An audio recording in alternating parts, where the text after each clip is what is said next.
Today we are going to discuss about replication of DNA. Let us see it. We know that DNA is made up of double helical structure as shown over here. Now this DNA, it breaks off the weak hydrogen bonds, due to which it will unwind, opens in a zipper like fashion. So it is shown over here that each of the DNA strand is separated. These are called parent strand, or we call them as template. And you can see the nitrogen bases are separate. Now, in the nucleolus or in the nucleoplasm, this parental DNA strand will synthesize its opposite complementary, that is nitrogen base will come and get attached to it, and the new DNA, daughter DNAs will be formed. These are hybrids actually. One strand is parent strand, old template, and another red one is a new strand of it. So we will get two daughter DNA strands, in which we can see they are having complementary. Half is newly synthesized by the base pairing. So half original DNA is conserved over here.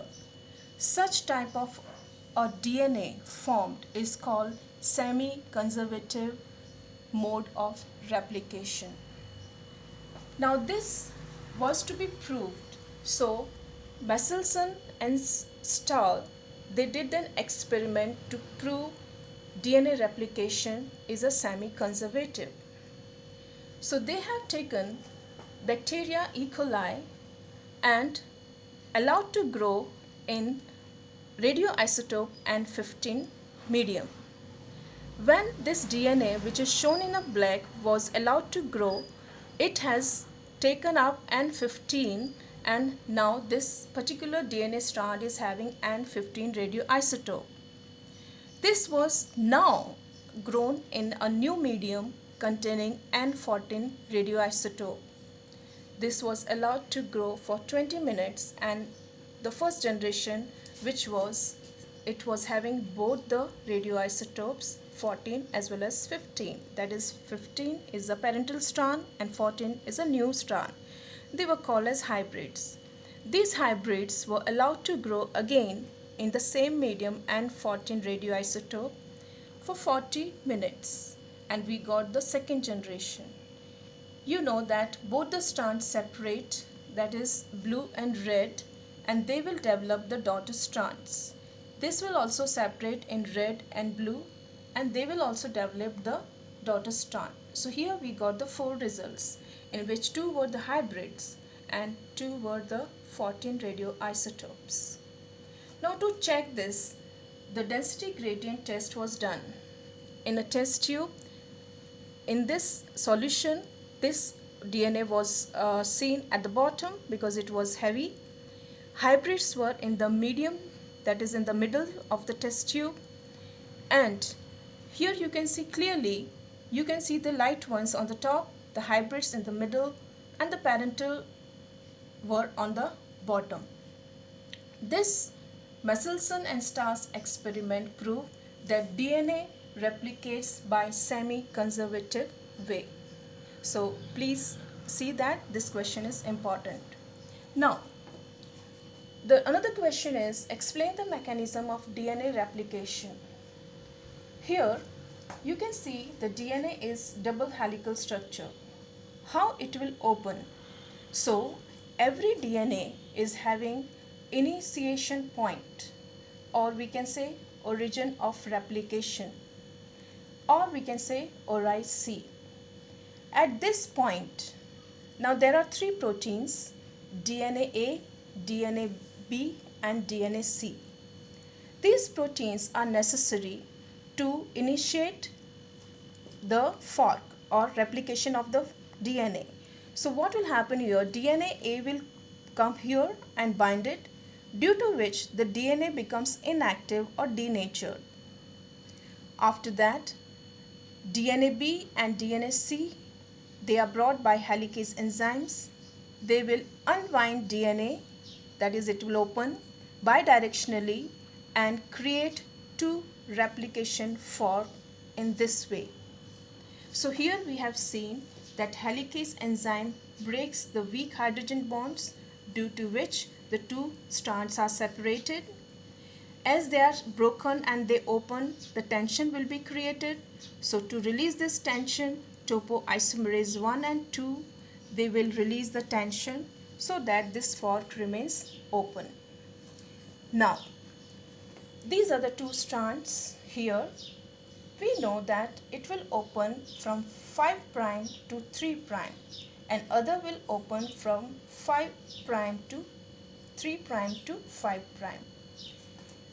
Now here what is important, that is this particular 5' to 3' is important. This acts as a parent template first, because one of the important enzyme, DNA polymerase, it always synthesizes the new strand always from 5' to 3'.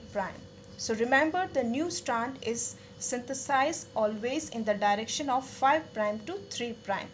So where the 5' will begin? Opposite to 3'. So that's why this particular strand is called template. And how the new strand is synthesized?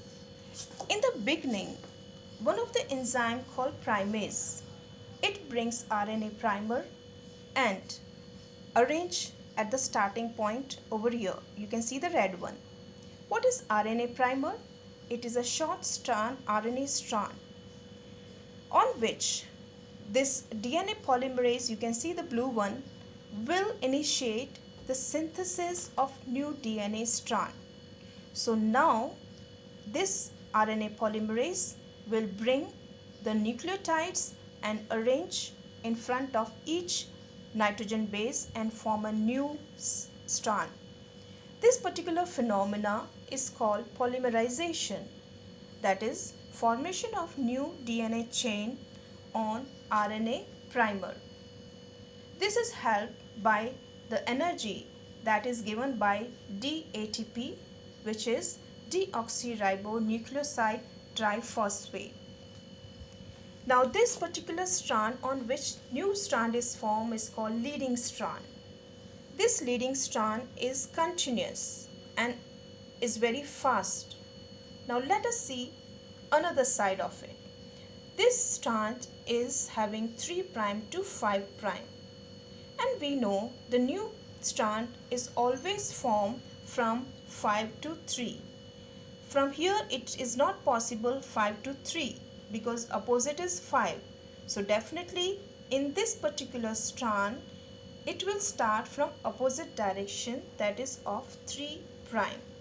So here the first RNA primer will come and get attached, on which the DNA polymerase will synthesize the new strand, but this strand is very short, so it will break off.